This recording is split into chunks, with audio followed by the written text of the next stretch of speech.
So a couple of days ago, I made a video about why the 4-4-2 has become the defensive meta of current football. But today, we're going to talk about how to beat it, and in particular, how a certain left back from Man City is kind of the key answer. If you haven't watched the first video about the 4-4-2, go and watch that before you watch this one, because I think it will help you. But for those of you now wanting to know what are some of the problems that you can face with a 4-4-2 kind of system, well, there are a couple, right? There is one that if you want to play quite an aggressive 4-4-2, so what I mean by that is, we feel like we're the better team, so, you go and get a little bit close to you go and, we're going to press you pretty hard here, right? We're feeling good about our overall chances. One of the problems you can end up with, this actually happened to England a couple times during the World Cup, is that what teams can do is say, okay, you come back here and create just a 3v2 with these guys up front. You go wide there, you go wide there. If these guys are playing quite aggressive and we want to stop this pass in here, okay, so you go there, right? You come and follow this guy. You do run into a bit of a problem, and Spain are quite good at this, where if this striker then drops back here, you are in a bit of a problem, right? You've got a 3v2 in here, right? So that's, these guys should be able to work the ball against these two to create a passing opportunity. And if this guy is sitting here, you then have a problem of, well, what should you do, right?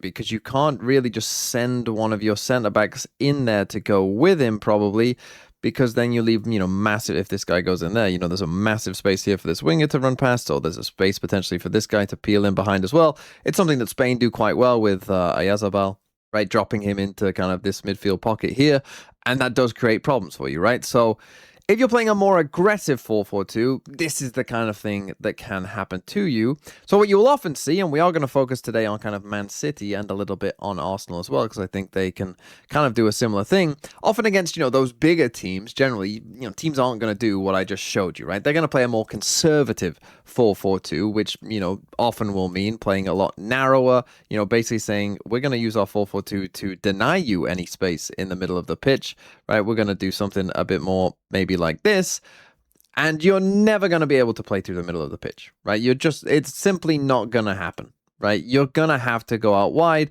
but these passes to these wide players, will be on. It won't be so hard to get the ball out wide in these situations and, get them down the line. We end up in a situation maybe where the defense is looking like this and the winger has the ball out here. But when we get into these situations where the wingers have the ball, pretty far down the line like this, we then run into the second problem that a 4-4-2 can have. And that is one of the weaknesses, particularly with these midfielders and crosses coming into the box. Okay, so what do I mean by that? If, a winger is going past this guy right here, or you get some sort of overlap or whatever, right? A cross is about to come in from this way, just in here.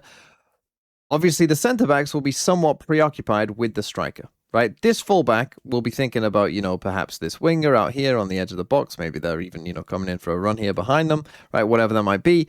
But one of the weaknesses you can have is, do these central midfield players always follow, runners potentially from midfield, right? You will have seen this countless times in football games where you get a runner from midfield finding a bit of space in the box and he's able to head it in. Right, this happens a lot in football games. And one of the reasons why is because sometimes these midfielders just feel like, oh, yeah, our strike, they've only got one striker there. We've got an extra centre-half who's free. That's your job, centre-back. This guy running off me, that's your job. You've got enough players there. You can deal with it, right? The problem is, though, this guy, particularly, if he's looking this way, doesn't notice that this guy has run off this midfielder. The gap is too big between the fullback to do anything either. And so then, this guy ends up scoring. And you will have seen that happen in football a lot if you've watched a decent amount of football games. The thing is, though, particularly in the modern day, right, people know this. And so coaches tell, their midfielders, like, you have to come back with them. Some teams even say when they get out to these wide positions, they actually just drop in a midfielder here. This is something that Chelsea under Rossini did quite a lot, where they will just actually play in a back five. When the ball kind of gets out to this spot, their central midfielder will actually just go in there just to make sure that that kind of thing can't happen. But this video is meant to be about Nico O'Reilly, and it doesn't just have to be Nico O'Reilly. I actually think, weirdly, Man City have two players who could do this. Gvardiol as well, I think, would be very good at the job that I'm about to describe. And for Arsenal, I think Calafiori actually could very well do this job as well for them. And so it's something to look out for.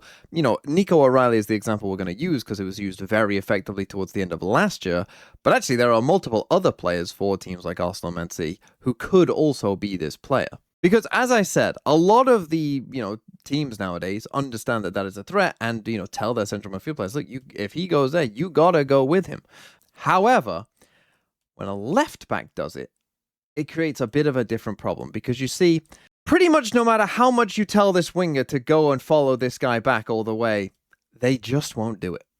Wingers do not see their job as following someone back all the way into the box. They're just never going to do it. And even if they do that, they will still in their head be thinking, particularly if you're against someone like Nico O'Reilly or Gvardiol, they're 6'4", 6'5", I'm 5'8". I'm not going to do anything anyway. So why would I follow this guy? You do it, centre back. I can't do anything against him. And that is the crucial thing.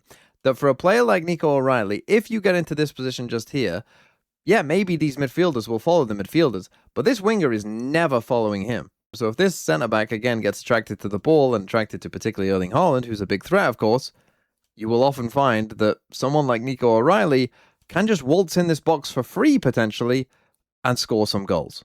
And we saw that happen a lot last year, and I'm going to show you now just some examples of Nico O'Reilly and his goals from last year to show that this was what Pep Guardiola was already doing. And actually, there were certain things he was already doing as well, like playing, for instance, Semenyo out here on the right, and he was playing Doku out here on the left. Now, that didn't have to be the case, right? He could have played other players here. He could have played Foden on the right and Semenyo from the left. But the reason that he did that is because Doku likes to stay out wide and beat a man and potentially cross the ball. And Semenyo out here on the right is going to cross the ball as well.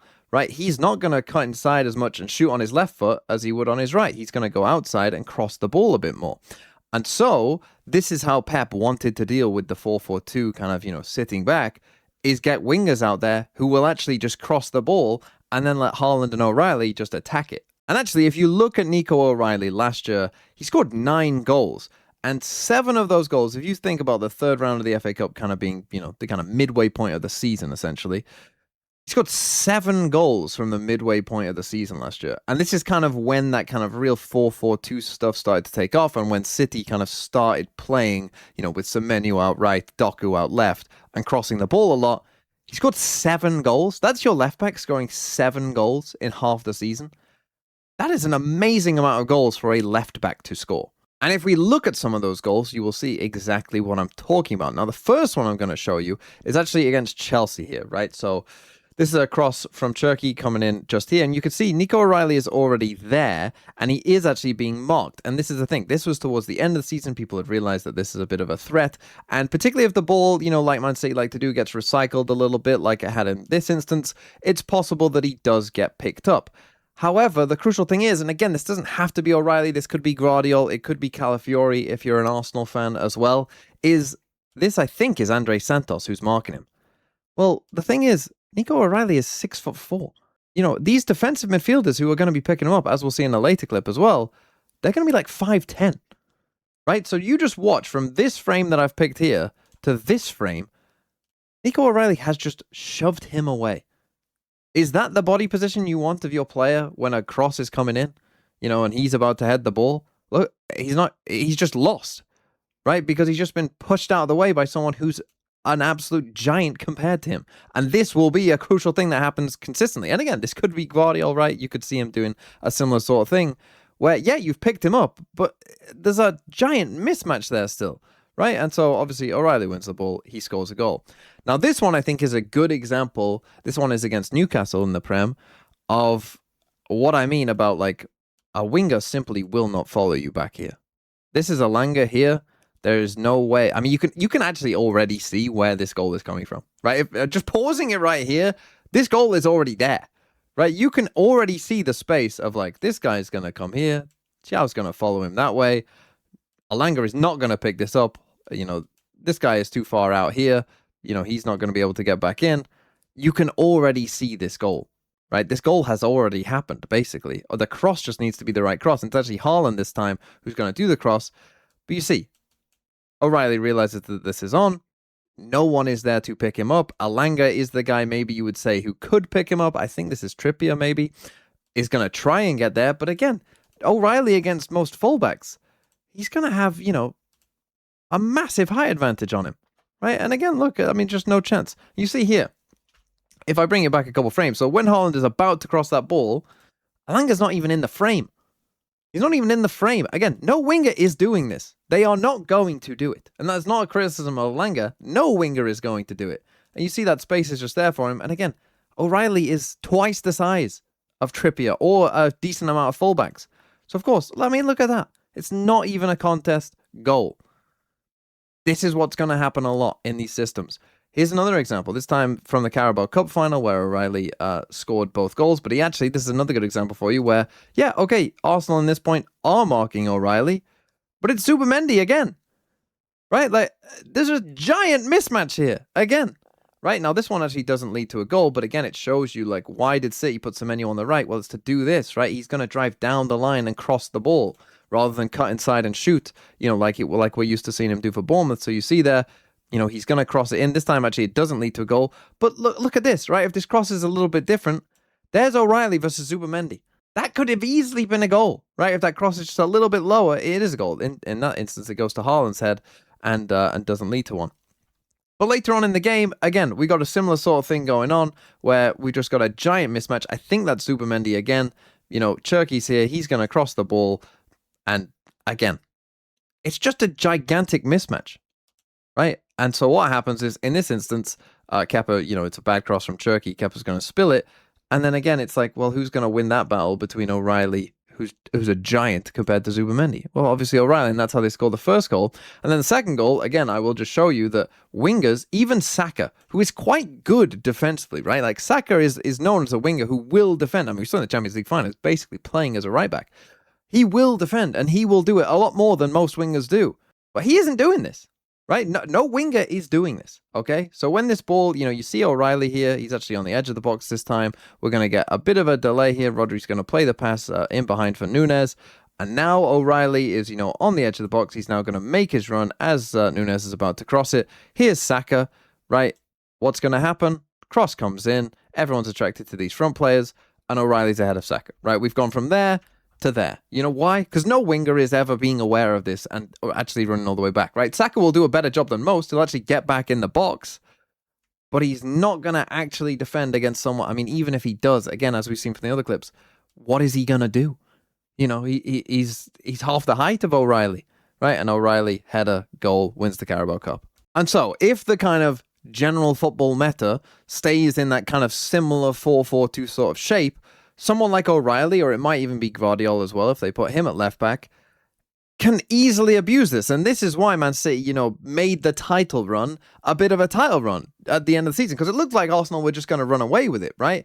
But Guardiola figured out that, hey, if I put Semenyo on the right, Doku on the left, and get O'Reilly going into the box, we can win some games. And it won them the Carabao Cup. It helped them win the FA Cup as well. So, this is really there to be taken. And Maresca, I don't think, is an idiot. So he will surely have watched this and will see that if teams are going to defend in that similar sort of way, that this is a clear avenue to scoring potentially quite a lot of goals. I mean, O'Reilly, again, he's got 7 goals in half a season. And if your left back is scoring like 15 goals a season, I mean, that is going to probably be the difference between winning the league and not.